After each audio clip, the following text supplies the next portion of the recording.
Hi everyone, welcome back to my YouTube channel. तो मैं आपके लिए लेकर आ गई हूँ important question types of disasters, जो कि आपको इंपॉर्टेंट क्वेश्चन है, एग्जाम में पूछा गया है। BPAG 171 लिख दीजिए, वहीं से ये क्वेश्चन है आपका।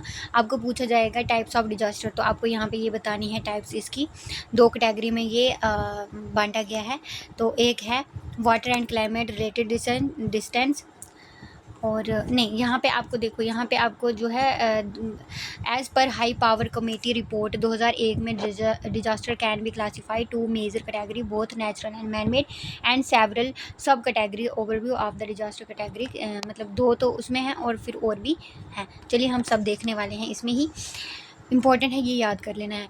Water and climate related disaster, जो कि वाटर और क्लाइमेट से रिलेटेड है। फ्लड होते हैं, फ्लड भी क्लाइमेट मतलब ये पानी से रिलेटेड है, ठीक है। क्लाइमेट रिलेटेड है, वाटर से है ये। साइक्लोन है, टोर्नाडो एंड हॉरिकेन्स है, हेलीस्टॉर्म है, हिलस्टॉर्म, क्लाउड बर्स्ट है, heat wave and cold wave यानी कि गर्मी और लू जिसको बोलते हैं हम। स्नो एवलांचेस, जब स्नो बर्फ़ होती है तो पहाड़ियों पे ये सब मतलब नुकसान होता है। एवलांचेस यानी पूरा पहाड़ी गिर जाता है। ड्राफ्ट की वजह से यानी कि सूखा पूरा पड़ जाना। सी इरोजन की वजह से। थंडर एंड लाइटनिंग, जो कि मतलब बिजली चमकती है ना, तो फिर वो किसी पे मतलब ऐसे थंडर बहुत सारी जगहों पे जो है ऐसा होता है कि बहुत ज़्यादा इससे भी नुकसान हो जाता है। और सुनामी, ये आपकी कुछ मिलाकर 1 2 3 4 5 6 7 8 9 10 11। तो ये कुछ सम जो इसकी water and climate related disaster हैं। अब देखते हैं जियोग्राफिकल रिलेटेड डिज़ास्टर, जो कि जियोग्राफिकल के साथ जुड़े हुए हैं। जियोग्राफिकल रिलेटेड डिज़ास्टर है landslide and mud flows, earthquake, dam failure, dam burst. तो ये होते हैं जियोग्राफिकल एरियाज़ में, जियोग्राफी के साथ रिलेटेड होते हैं। फिर उसके बाद केमिकल की वजह से देखो, ये आपका जो है नेचुरल डिज़ास्टर नहीं होता। पहली बात, chemical, industrial and nuclear related. तो ये क्या होता है, केमिकल एंड इंडस्ट्रियल डिज़ास्टर और न्यूक्लियर डिज़ास्टर, ये हम इंसानों मैन मेड डिज़ास्टर के अंदर आ जाता है केमिकल की वजह से। Accident related disaster, accident related, forest fire, आग लग जाती है। अर्बन फायर और माइन फायर, माइन में भी कभी कभी फायर होती है। माइन फ्लडिंग आती है। ऑयल स्पिल होता है। मेजर बिल्डिंग कोलैप्स हो जाती हैं, बहुत सारी बिल्डिंग जो है कोलैप्स ख़त्म हो जाती है, गिर जाती हैं। सीरियल बॉम्ब ब्लास्ट हो सकता है, ये भी एक डिज़ास्टर की टाइप है। Festival related disaster, electrical disaster and fire, electrical मतलब इलेक्ट्रिकल की वजह से फायर हो जाती है। बोट कैप्साइजिंग और विलेज फायर। तो ये कुछ टाइप्स हैं फायर की। इम्पॉर्टेंट क्वेश्चन है, एग्ज़ाम में करके जाना है, ये आप यहाँ से कर लें, बहुत ही इम्पॉर्टेंट क्वेश्चन होने वाला है।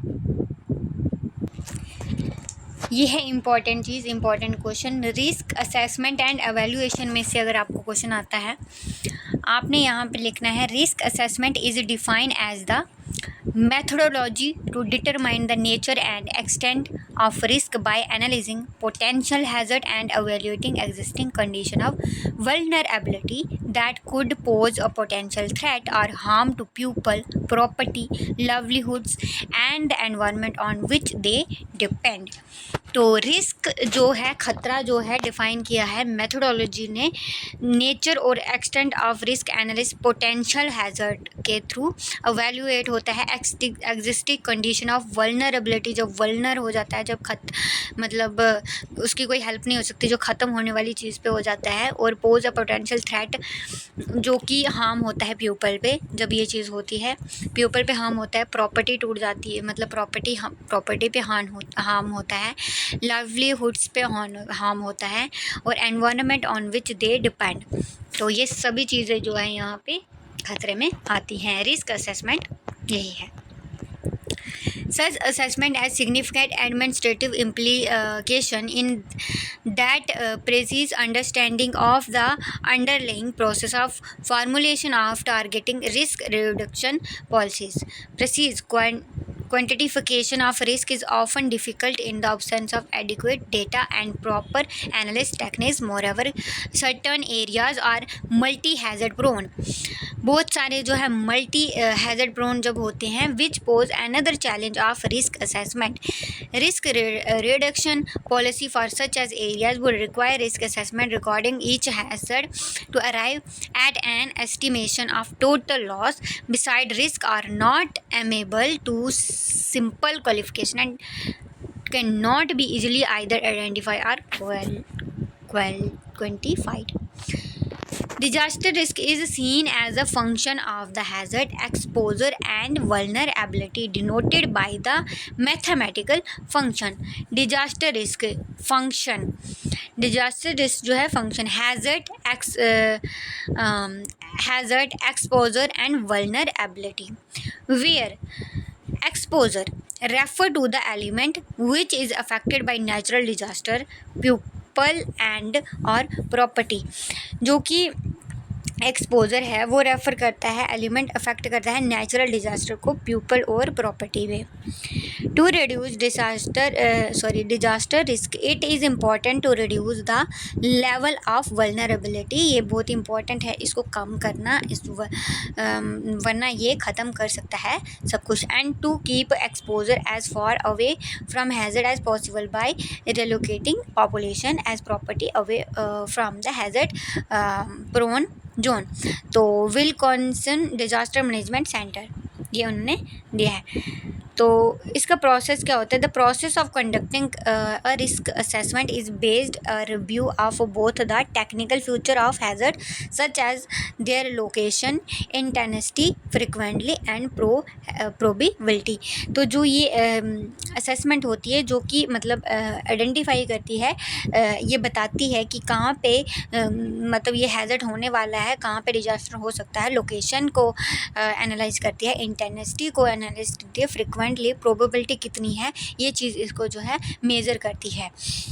और and also analysis of physical, social, economic and environmental dimension, जो कि इसको भी आल्सो एनालिज और क्या एनालिज करती है? Physical, social, economic and environmental dimension of vulnerability and exposure while taking particular account of the coping capability pertinent to the risk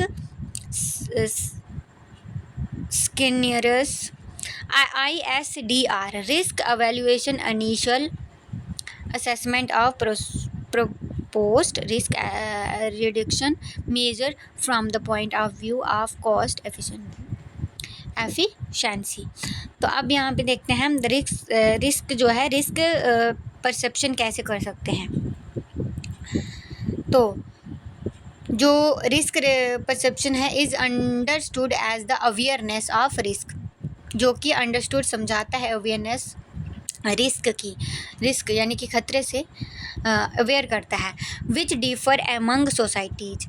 pour country with other present problem do not attach too much priority to disaster mitigation.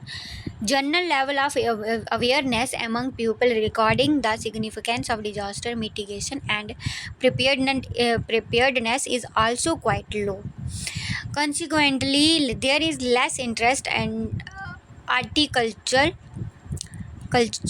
cultivation for policy input in the area. On the other hand, risk perception is found to be quite high in the developed world, where much effort has been put in disaster mitigation. Effort through vulnerability is low as compared to developing countries. So it has been stated that risk perception depend on the following 4 specific factor. तो 4 इसके specific factor है जो Coburn, COBURN, SSPENCE, Spence and प्रोमनीज 1994. तो इसके जो factors हैं हम देखते हैं. Exposure, familiarity, dread and preventability. ठीक, पहले है exposure. Actual quantitative risk level as articulated through risk assessment. Familiarity क्या होती है? Personal experience which makes one alive to the danger of disaster. Dread, Horror of the disaster scale and consequences which makes policy imminent. Preventability, belief in prevention method which leads to disaster mitigation policies. ये 4 जो है इसके कुछ factors हैं.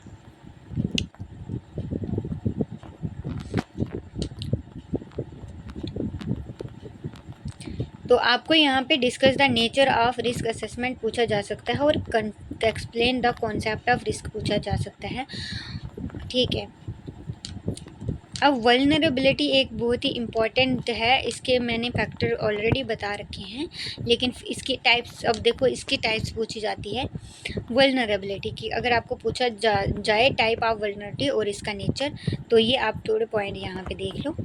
एक paragraph है, type इसकी है material economic vulnerability, inadequate access to resource. तो इसका सोशल वल्नरेबिलिटी, तो सोशल वल्नरेबिलिटी होती है disintegration of local institution and structures आता है. इकोलॉजिकल वल्नरेबिलिटी होती है degradation of environment and inability to protect it. Organisational vulnerability होती है lack of strong central state and grass roots institution structures. Educational vulnerability होती है insufficient access to information and knowledge. Nature में ये आता है. एटीट्यूडनल एंड मोटिवेशनल वल्नरेबिलिटी होती है. एटीट्यूड जिसके अंदर आता है low level of public awareness and desire to change. Political vulnerability होती है limit access to political power and representation.